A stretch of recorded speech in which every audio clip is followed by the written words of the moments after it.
Pada malam ini kita kembali berkumpul di kediaman Sahibul Bait di dalam rangka acara memperingati peringatan Maulid Nabi besar Muhammad sallallahu alaihi wasallam. Setiap peringatan Maulid yang diadakan, sedikit maupun banyak orangnya, adalah suatu peringatan yang agung. Tidak dinilai dari banyak sedikit yang hadir, tapi dilihat siapa yang kita peringati kelahirannya. Karena yang kita peringati kelahirannya adalah sosok manusia yang teramat agung, maka acara yang kita adakan pun termasuk acara yang agung dan mulia di hadapan Allah Subhanahu wa taala. Oleh karena itu kita berharap mudah-mudahan Allah Subhanahu wa taala menempatkan kita terhadap golongan orang-orang yang mengikuti dan mencintai daripada Rasulullah SAW. Salawat serta salam senantiasa tercurahkan untuk beliau beserta para keluarga dan para sahabat-sahabatnya sekalian. Hadirin, tidak ada satu syiar di permukaan bumi ini yang melebihi daripada keagungannya Rasulullah SAW. Dan ketika kita peringati peringatan Maulid, hari lahir, ataupun sesuatu yang berkaitan dengan kehidupan beliau, itu merupakan ciri tanda orang yang bertakwa kepada Allah Subhanahu wa taala.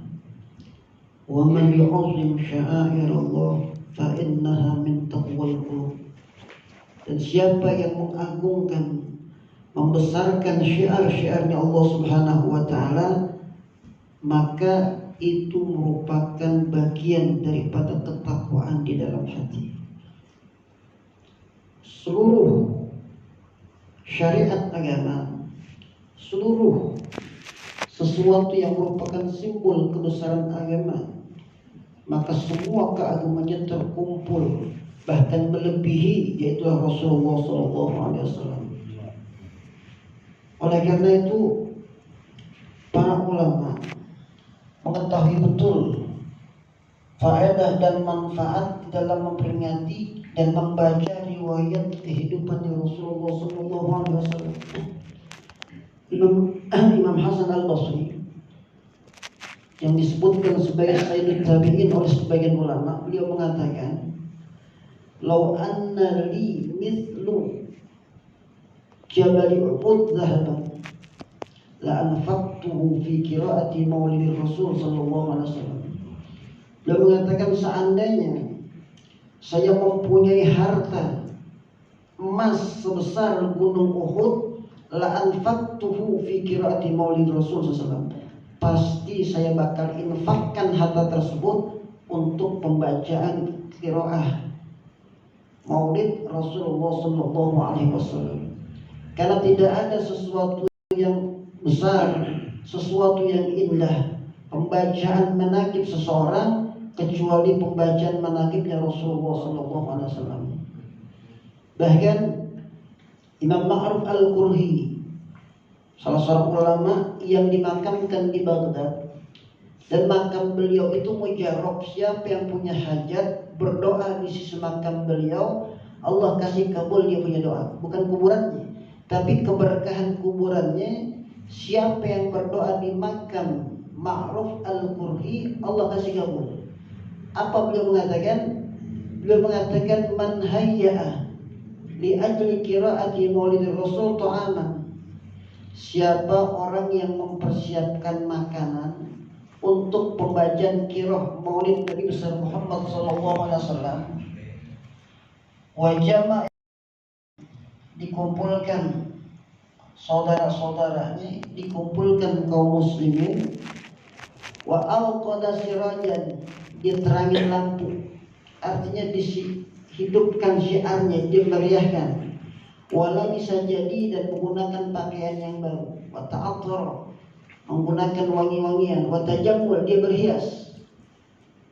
Maka nanti dikatakan sama Ma'ruf Al-Qurhi, hasyarallahu yaumal qiyamati ma'al firqatis al-ula. Orang ini nanti bakal dibangkitkan di hari yaumil qiyamah bersama dengan kelompok yang pertama. Siapa? Para nabi dan siddiqin. Ya, ini kebesaran daripada memperingati Maulid Nabi yang diketahui kebesaran tersebut oleh para muqarrabin, orang-orang yang dekat kepada Allah Subhanahu wa taala. Bagaimana keagungan Rasulullah sehingga semua yang dilaksanakan dalam rangka membesarkan beliau, maka nilainya tidak ada yang sia-sia sesuatu yang telah dikeluarkan untuk itu. Karena memang perlu untuk menimbulkan, menempatkan Rasul pada kedudukan yang sungguh-sungguh terhormat. Karena umat-umat terdahulu itu mereka melihat sosok Nabi mereka sebagaimana mereka melihat diri mereka. Umat kaum Nuh mengatakan, faqala alladzina kafaru, ya faqala al-mala'u alladzina kafaru min qaumihi anu'minu li basharin mithlina. Sekelompok kaum Nuh mereka mengatakan, apakah mesti kami beriman terhadap manusia yang sama seperti kami? Umat Nabi yang lain pun mengatakan, ma anta illa basyarun mithluna. Engkau bukanlah manusia yang istimewa terkecuali sama dengan manusia seperti kita. Kenapa? Mereka melihat sosok nabinya sebagaimana mereka melihat dirinya. Nah, ini kita peringati Maulid Nabi supaya kita betul-betul mengenal Rasulullah, kemudian mengagungkan beliau karena beliau merupakan syiar yang terbesar di dalam agama. Sebab kenyataannya banyak orang di akhir kehidupan seperti yang kita alami menempatkan Nabi, melihat Nabi sebagaimana mereka melihat diri mereka sendiri. Kalau dulu yang mengucapkan kalimat itu adalah orang-orang kafir, yang kalau sekarang termasuk dari kalangan kaum muslimin. Bahkan ada dari kalangan kiainya yang menempatkan Nabi, melihat Nabi sebagaimana melihat dirinya sendiri. Ini diantara kita mengadakan peringatan Maulid, betul-betul kita tempatkan Nabi pada maqam yang semestinya, agar timbul kecintaan, diungkapkan bagaimana kehidupan beliau, bagaimana sejarah kehidupan beliau, akhlak beliau dan seterusnya, timbul kecintaan. Karena kalau orang sudah kenal, maka kecintaan bagaimana dicontohkan oleh para sahabat-sahabat Rasulullah SAW. Qatadah bin Nu'man, salah seorang sahabat yang mengikuti perang Badar, pernah dalam salah satu peperangan tertancap matanya anak panah. Kemudian saat dicongkel anak panah tersebut, keluar bola matanya. Datang ke hadapan Nabi, kemudian minta disembuhkan. Singkat riwayatnya, minta disembuhkan. Begitupun yang terjadi pada Mu'adz, bukan Mu'adz bin Jabal, Mu'adz bin Amr bin Jamuh. Dalam salah satu peperangan tangannya hampir terputus. Kemudian datang ke hadapan Rasulullah, kemudian disambung sama Rasulullah, normal kembali. Ini artinya orang kalau sudah cinta karena tahu bagaimana kebesaran Rasulullah, apapun dia korbankan, apapun dia perbuat untuk menyenangkan hatinya Rasulullah SAW. Kenapa? Karena cinta, karena kenal. Maka peringatan Maulid disampaikan kehidupan pribadi Nabi supaya kita lebih mengenal, timbul kecintaan kita kepada beliau, keinginan kuat untuk mengikuti apa yang beliau perbuat, keinginan besar untuk berbuat menyenangkan hatinya Rasulullah SAW. Salah satu di antara akhlak yang beliau ajarkan, yang saat ini kita lihat sudah kurang dipraktekkan dalam kehidupan, itu adalah akhlak di saat bertamu. Nabi mengajarkan betul bagaimana tata cara kita bertamu. Pertama, di antara adab ketika kita bertamu, Nabi ajarkan an yasta'zin wa yusallim thalatha marrat. Ketika kita datang bertamu, maka hendaklah minta izin dan mengucapkan salam sebanyak 3 kali. Lebih itu tidak dianjurkan. Ya, ketok pintu, kemudian salam 3 kali. Kalau tidak mendapatkan jawaban, maka pulang. Jangan gerutu sendalnya, di motornya ada pun nggak ada orangnya. Ya. Artinya itu salah satu yang kadang-kadang kita langgar. Yang kedua, an yakifa ala babil bab ay janibil bab. Hendaklah berhenti setelah salam di sisi pintu, jangan terobos masuk. Rumah siapapun yang kita masukin, mau rumah orang tua kita, rumah saudara kita, terlebih rumah orang lain. Kadang-kadang kalau masuk ke rumah saudara sendiri kita main nyelonong aja. Assalamualaikum, buka pintu, orangnya belum jawab.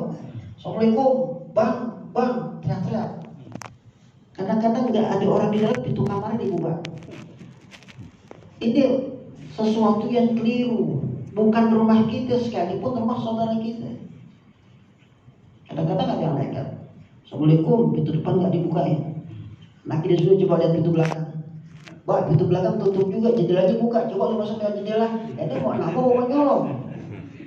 Artinya sesuatu yang sudah dididik, yang dicontohkan sama Rasulullah lewat hadis dan perbuatan beliau, kadang-kadang saat ini sudah banyak dilanggar dalam masalah bagaimana tata cara kita bertamu. Ini kalau kita ikutin, termasuk orang yang berakhlak dengan akhlak Nabi ketika bertamu. Tapi ketika kita langgar, maka termasuk orang yang tidak berakhlak dengan akhlaknya Rasulullah SAW. Kemudian apabila dikatakan yang ketiga, wa idza qila laka anna sahibal bait ghairu mawjud farji. Kalau dikatakan kepada engkau bahwasanya punya rumah enggak ada, farji pulang, jangan ngotot. Ya. Assalamualaikum, pembuatnya keluar. Apa enggak ada? Itu sebenarnya ada, motornya ada, barusan gue lihat palanya ada. Ini jangan. Adapun masalah bohong terserah dia. Ada di dalam kitab bahwa itu Syatiriyah. Itu dikisahkan sama Al-Habib Salih bin Abdullah bin Syatiri. Satu saat ada orang soleh bertamu. Begitu ditolak bertamu, kemudian yang punya rumah ngintip dari jendela atas. Ngintip begini, kelihatan palanya. Dibilang Assalamualaikum, keluar keluarganya. Sibul bait ada, bapak ada. Bapak nggak ada. Kemana? Keluar. Ada titip pesan aja, lain kali kalau keluar pala jangan ditinggal di atas. Artinya apa? Ini nggak protes. Ya kalau orang kita apa? Lah gue lihat barusan palanya ada di atas. Ini orang soleh ngerti bagaimana tata cara bertamu dan bagaimana tata cara mendidik. Artinya ketika dia bilang tolong kalau pergi pala jangan ditinggal juga, itu sudah didikan. Artinya apa? Jangan bohong sama orang. Ya pulang dan jangan ada suzon. Jangan ada suzon sama orang lain. Kita niat bertamu, jangan sampai bertamu tidak ketemu kemudian bawa dosa dalam hati. Ini orang udah salam berkali-kali nggak mau, marah sama gue. Dan seterusnya. Ya, hal-hal semacam ini merupakan satu perkara yang sudah ditinggalkan. Apalagi kalau dalam suasana lebaran dianggap pintu orang halal semua. Ya, mau rapet, mau ngablak, masuk pada ke dapur-dapur, namun lewat dapur. Ini suatu perkara yang sudah dihilangkan. Maka ketika kita mengikuti merayakan satu peringatan Maulid Nabi, bukan sekedar ya kita peringatan, tapi ada sesuatu yang kita bawa. Yang paling besar memang masalah akhlak. Innama bu'itsu liutammima makarimal akhlak. Sesungguhnya aku diutus ke dunia ini adalah untuk menyempurnakan akhlak. Dari sekian banyak, ya ada yang bersifat zahir, ada yang bersifat batin. Tata cara bertamu, tata cara berpakaian, tata cara makan, itu adalah akhlak-akhlak secara zahir. Kalau akhlak-akhlak secara zahir kita perhatikan, kita niatkan mengikuti petunjuk dan tuntunan Rasulullah, maka nanti akan memancar ke dalam akhlak-akhlak batin. Akhlak batinnya ikhlas, tawadhu, menjauhkan sifat sombong, ujub dan sebagainya. Ini pintu-pintu yang dimasuki syaitan adalah pintu lewat akhlak batin. Sedangkan Nabi didikannya terhadap para sahabat, baik yang zahir, baik yang batin, adalah pendidikan yang paling sempurna. Nah bagi kita, masalah akhlak batin tidak akan menjadi suci terkecuali dengan hadir di majelis ilmu. Begitupun akhlak zahir, tapi akhlak zahir dengan mencontoh orang lain, insya Allah kita bisa. Karena itu merupakan bagian daripada ilmu. Bagaimana orang-orang yang ngerti ketika bertamu, seperti itulah sebetulnya tuntunan Nabi. Ya. Jadi sedikit aja ya. Jadi ini sedikit yang mesti kita bawa, tunjukkan salah satu ketika kita cinta kepada Rasul, ada yang kita ikutin akhlaknya. Ya, yang Al-Bakir perhatikan saat ini adalah tata cara bertamu. Yang namanya tamu ad-dhaif kal mayit. Tamu itu adalah seperti bangkai, seperti mayit. Mayit itu apa? Nggak bisa berontak ketika dikerjain apa aja nggak mau ya. Artinya nggak berontak.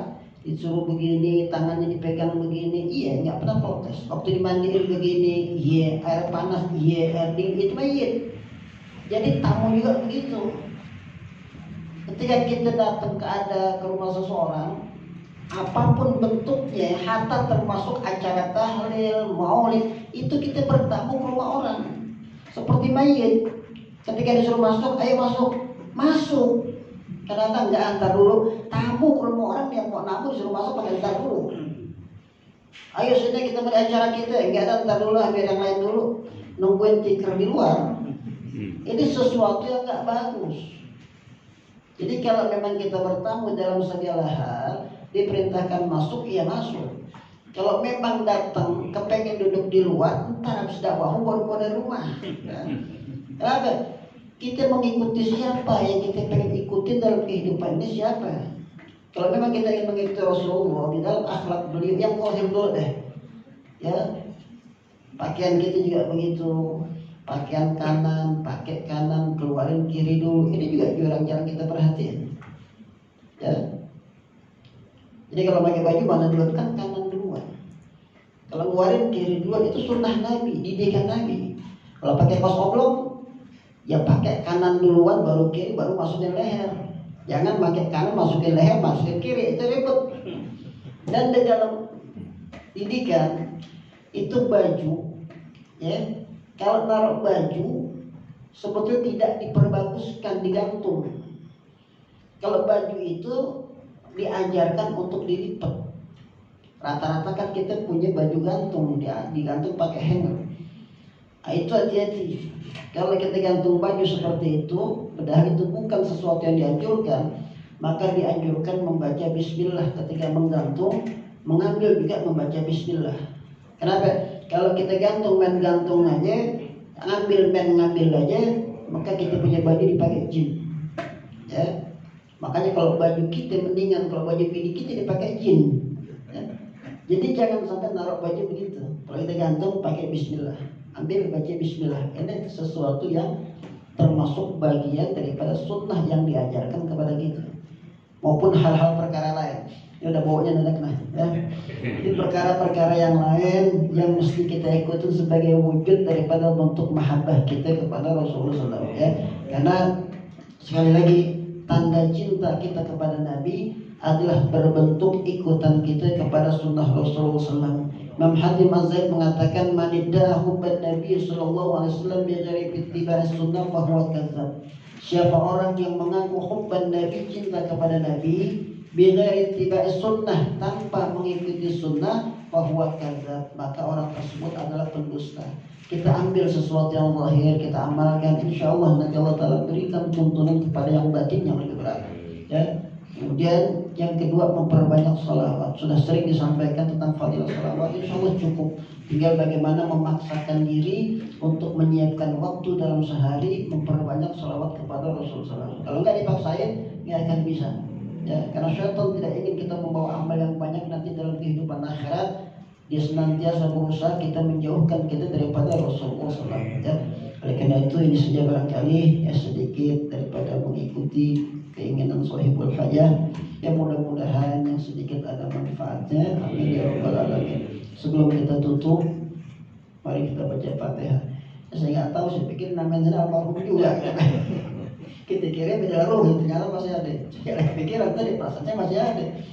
Ya, jadi kita kirimkan Al-Fatihah ya untuk niat saudara Hendra Yudhistira bin Haji Nana Suyatna, berikut saudaranya putri dari Bapak Haji Nana, putri Sakinah binti Haji Nana Suyatna. Mudah-mudahan dengan membaca suratul Fatihah Allah Subhanahu wa taala sampaikan hajat-hajatnya, dimudahkan segala urusannya, diberikan perlindungan Allah Subhanahu wa taala dunia wal akhirat, diberikan taufik untuk senantiasa berada pada jalannya Rasulullah SAW, dan diberikan kebahagiaan dunia wal akhirah. Ya ala hadin ya khasah ثم الفاتحة على النية بأنه يبلغ مقاصد هندري الاستراء بين هجنا نشيطنا وفطر ساكنة بنت هجنا نشيطنا بأنه يبلغ مقاصدهما ويقضي جميع حاجاتهما حاجات الدنيا والآخرة ويحفظهما ويرزقهما السلام والعافية من الدنيا لدى الآخرة على هذه النية وإلى حضرة النبي محمد صلى الله عليه وسلم على الفاتحة.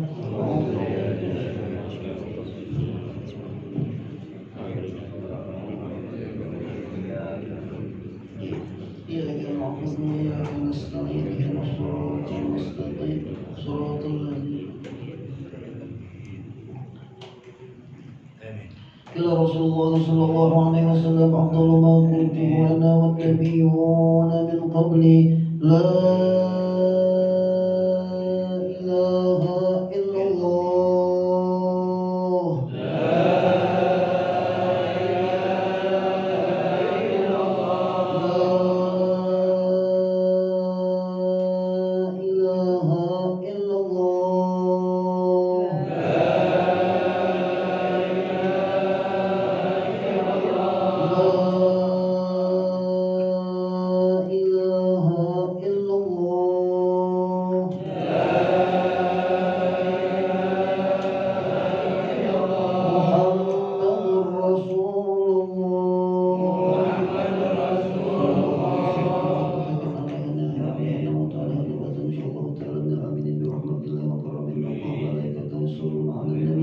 يا أيها الذين آمنوا صلوا عليه وسلموا تسليما اللهم صل وسلم وبارك عليه وعلى آله. استغفر الله العظيم. بسم الله الرحمن الرحيم. الحمد لله رب العالمين. اللهم صل وسلم على سيدنا محمد وعلى آل سيدنا محمد. اللهم اجعل جمعنا هذا جمعا مرحوما وتفرقنا من بعده تفرقا معصوما ولا تجعل فينا ولا معنا منا شقيا ولا محروما. اللهم اهدنا بهداك واجعلنا ممن يسارع في رضاك ولا تكن لنا وليا سواك ولا تجعلنا ممن خالف امرك وعصاك. وحسبنا الله ونعم الوكيل. لا حول ولا قوة إلا بالله العلي العظيم. واجعلنا من المتسلمين بسنة سيدنا محمد صلى الله عليه وسلم. واجعلنا من المتشرعين بشريعة سيدنا محمد صلى الله عليه وسلم حقا له يا أرحم الراحمين. وصلى الله على سيدنا محمد وعلى آله وصحبه وسلم. دعواهم فيها سبحانك اللهم وتحيتهم في السلام وآخر دعواهم أن الحمد لله رب العالمين.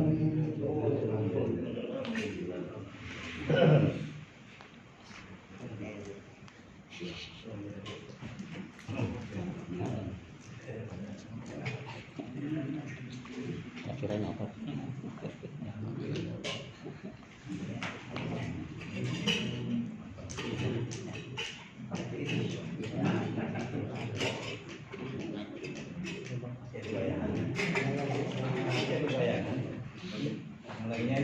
Ini gimana? Ya, bisa di